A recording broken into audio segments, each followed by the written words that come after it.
በየዓመቱ በኢትዮጵያ በአደባባይ የሚከበሩ በዓላት በተለይ ደግሞ የቱሪዝም ዘርፉን በማሳደግና የውጭ ጎብኚዎችን ወደ ሀገር ውስጥ በመሳብና ኢትዮጵያ ከዘርፉ ማግኘት የሚገባትን ኢኮኖሚ ተጠቃሚነት ለማሳደግ እንግዲህ ከፍተኛ ሚና እየተጫወቱ ቆይቷል።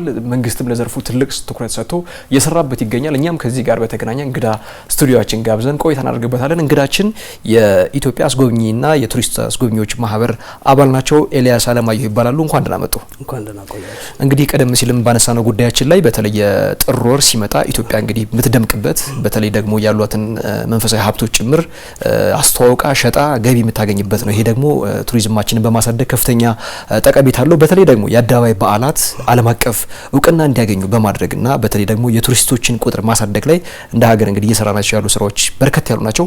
ምን ተስፋ አላቸው?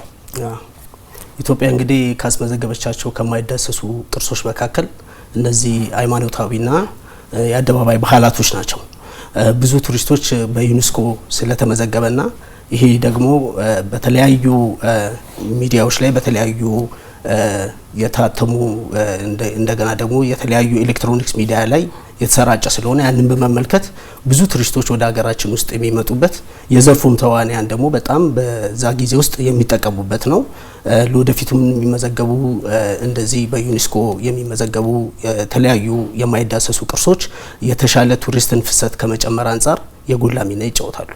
በጣም አሪፍ። በተለይ እንዳስጎብኝ ማህበሩ እንግዲህ ዘርፉ ላይ ረጅም ዓመት እንደሰራ በተለይ እነኚህን የቱሪስቶችን ቆይታ በማራዘምና እንግዲህ እኛም ተጠቃሚ እንድንሆን ምን አይነት ፓኬጆች ነው የምታቀርቡላቸው? የሚቀርብላቸውስ እነሱስ እንዴት ነው የሚቀበሏቸው? ፓኬጆቹ እነሱ የአደባባይን ባህል ለማክበር ወይም ሃይማኖታዊ ባህሉን ለማየት ይምጡ እንጂ አያይዘን የምንሰራቸው የተለያዩ ፓኬጆች አሉ።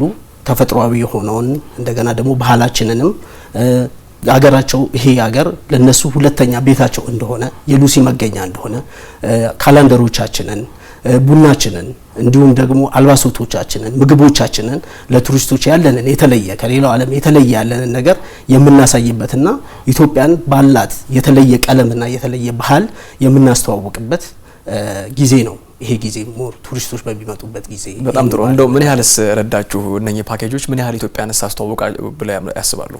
አሁን በዚህ ወቅት ላይ ስፔሻሊ አሁን ያለን የታህሳስና የጥር ወቅት ላይ የተደራረቡ ባህላቶች ከመኖራቸው የተነሳ ብዙ ቱሪስቶች ቢመጡበት እንዲሁም ደግሞ እኛም ያለንን በመስጠት በሚቀጥሉት አመታቶችና በሚቀጥሉ ጊዜዎች ሞር ቱሪስት በየጊዜው የቱሪስት ፍሰቱ እየጨመረ የመጣበትን ሁኔታ ነው እያየን ያለ ነው።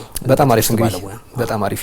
በተለያዩ ሀገራችን አካባቢዎች በተለይ የውጭ ሀገራት ቱሪስቶችን ቀልብ የሚስቡ አይን የሚስቡ ልብ የሚገዙ እንግዲህ በከፍተኛ ደረጃ የተገነቡ የኢኮቱሪዝም ስፍራዎች ተሰርተዋል። በተለይ ደግሞ እነኚህ ስራዎች በአደባባይ ለሚከበሩ በዓላትን አስታከው ለሚመጡ ጎብኚዎች እንግዲህ ምን አይነት አዎንታዊ አበርክቶ አላቸው? ምንስ ይጠቅማሉ?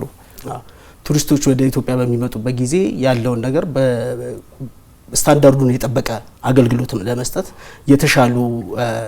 የተሻሉ ስራዎች መሰራታቸው እንደገና ደግሞ ወደ አዲስ አበባ ስንመጣ አዲስ አበባ ላይ ያው የኢትዮጵያ አየር መንገድ ብዙ ፓሴንጀሮችን ይዞ በሚመላለስበት ጊዜ ረጅም ሰዓት ያላቸው ተሳፋሪዎች ወጥተው አዲስ አበባን የተሰሩትን አዳዲስ የቱሪስት መዳረሻ ቦታዎች ለመጎብኘት እድልን የፈጠረና አዳዲስ ድሮ ከለመድነው የተፈጥሮና የባህል ፓኬጅ ውጭ ሌሎች አማራጮችን ለቱሪስት ለማቅረብ እድልን የፈጠረ እንዲሁም ደግሞ የስራ እድሎችን ለቱሪስት ተዋናያኖቹ የስራ እድልን የፈጠረ ኢንፍራስትራክቸር በሀገራችን ስታንዳርዱን የጠበቀ መገንባቱ የበለጠ ሞር ቱሪስቶችን ኢትዮጵያን አድሬስ እንዲያደርጉ ድሮ ከለመድናቸው ቱሪስቶች ብዙ የኢትዮጵያ ቱሪስት ይመጣል ብለን የምንጠብቀው ከአውሮፓና ከሰሜን አሜሪካ ነበር።